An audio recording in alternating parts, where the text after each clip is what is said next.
आज मजबूर होकर हम यहाँ बैठना पड़ रहा है, प्रदर्शन करना पड़ रहा है और इस विषय को सबके सामने उठाने के लिए हम भी मजबूर हुए हैं। बांग्लादेश में जो घटना हुई है पूरा दुनिया को झकझोर कर दिया है। इसलिए चाहे वाशिंगटन हो, चाहे न्यूयॉर्क हो, चाहे टोक्यो हो, चाहे बीजिंग हो, दुनिया में हर देश में इस मानवता के खिलाफ जो कार्रवाई हुई है बांग्लादेश में, उसकी निंदा हो रही है, उसका खिलाफ प्रदर्शन हो रहा है। और खुद बांग्लादेश में जो पीड़ित हिंदू समाज लाखों की संख्या में रास्ता में उतर करके इसका विरोध प्रदर्शन कर रहे हैं। हम भी उनके साथ हैं। ये देश हजारों साल से एक देश रहा है। बांग्लादेश हमारे देश की एक हिस्सा थी, 1947 में अलग हुआ है। ऐसे बहुत सारे महापुरुष वहाँ जन्म लिए हैं इस देश की आजादी में, जिनका बड़ा योगदान रहा, बड़ा बलिदान रहा। इस देश की प्रगति में, संस्कृति में, धर्म में उनका योगदान रहा है। ऐसे बहुत सारे विज्ञानी हुए, बड़े बड़े, डॉक्टर मेघनाथ साहा, आचार्य प्रफुल्ल चंद्र राय, जगदीश चंद्र बोस, जो वहाँ पैदा हुए, बाद में यहाँ आने के लिए मजबूर हुए, उनका योगदान दुनिया के विज्ञान में बहुत बड़ा रहा है। इस देश की आगे बढ़ाने में बहुत बड़ा योगदान रहा है। ऐसे हजारों क्रांतिकारी हुए जो बांग्लादेश में जन्म हुए, विनय बादल, दिनेश जैसे लोग, ऐसे हजारों लोग जो खप गए देश की आजादी के लिए। और आज जिन लोगों को प्रताड़ित किया जा रहा है, उनके पूर्वज भी हजारों साल से वहां रह करके उस देश का सेवा किया है, उस देश की आजादी में बलिदान दिया है, उस देश की तरक्की में अपना योगदान दिया है। दुर्भाग्य की बात है, केवल एक धर्म का अनुयायी होने के कारण उनको वहां से विताड़ित किया जा रहा है, प्रताड़ित किया जा रहा है। उन पर लगातार अत्याचार हो रही है और बहुत ज्यादा दूर नहीं है। पिछले 9 साल 2013 से आज तक देखा जाए, 8-9 साल में ही लगभग 3679 ऐसी घटनाएं घटी है जिसमें हिंदू महिलाओं के ऊपर बलात्कार, हिंदू मठ मंदिरों को जलाना, तोड़ना, लूटना, हिंदू परिवार में हिंदू संपत्तियों के ऊपर आक्रमण, लूटपाट, आगजनी, हिंदुओं को हत्या, लगभग 650 लोगों को घायल करना, 11 लोगों को हत्या करना, ये सारी घटनाएं अभी घटी।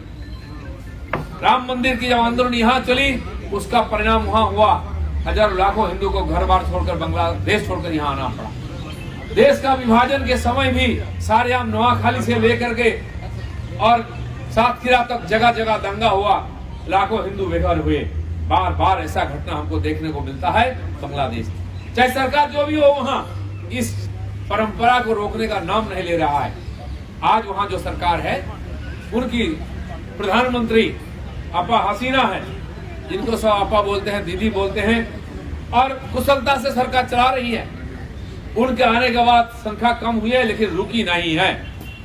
पिछले बार ऐसा घटना घटा था, हिंदू देवी देवताओं पर आक्रमण, हिंदू साधु संतों पर आक्रमण हुआ, हत्या हुई। कई लोग वहां से भाग के यहाँ आए थे, हम उनसे मिले थे। रामकृष्ण मिशन, चिन्मय मठ, गौड़िया मिशन, इस्कॉन, राम ठाकुर, अनुकूल ठाकुर, हर्ष संघ, ऐसे सैकड़ों हमने धार्मिक संस्था जो वहाँ स्थापित होकर यहाँ आए हैं। आज भी वहाँ उनका सेवा चलता है मानवता के लिए। संतों मानवता का सेवा करते हैं, काम करते हैं, गरीबों का सेवा करते हैं। ऐसे संतों पर, ऐसे आश्रमों पर लगातार आक्रमण हो रहा है। उस समय भी हम लोग प्रदर्शन किए थे, बांग्लादेश हाई कमिश्नर में जाकर मेमोरेंडम दिए थे। हसीना सरकार ने उस समय पूरी ताकत से इस शक्ति का दबाया था और लगभग 8000 लोगों का अरेस्ट किया। लेकिन अफगानिस्तान की घटना, मुझे लगता है वहां की जो उग्रवादी है, जो टेररिस्ट ऑर्गेनाइजेशन है, उनको प्रोत्साहित किया है इस प्रकार काम करने के लिए।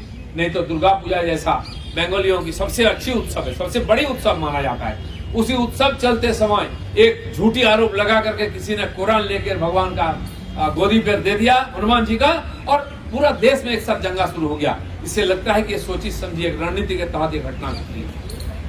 बड़ी दर्दनाक घटना है, दुखजनक, लज्जाजनक घटना है, जो बार बार हमको देखने को मिल रहा है। सरकार है वहाँ, प्रयास कर रही है, लेकिन उसका प्रयास धरातल पर उसका नतीजा नहीं आ रहा है। आज भी जिलों में इस प्रकार हिंसक घटना चल रही है। मैं वहां की सरकार को, शेख हसीना जी को अपील करता हूं कि ये जो नागरिक हैं, जिनको प्रताड़ित किया जा रहा है, जिन महिलाओं के साथ बलात्कार हो रही है, जिस साधु संतों का ऊपर अत्याचार हो रहा है, ये आपकी देश की नागरिक है। आपकी सरकार को चुनने वाले में ये लोग हैं।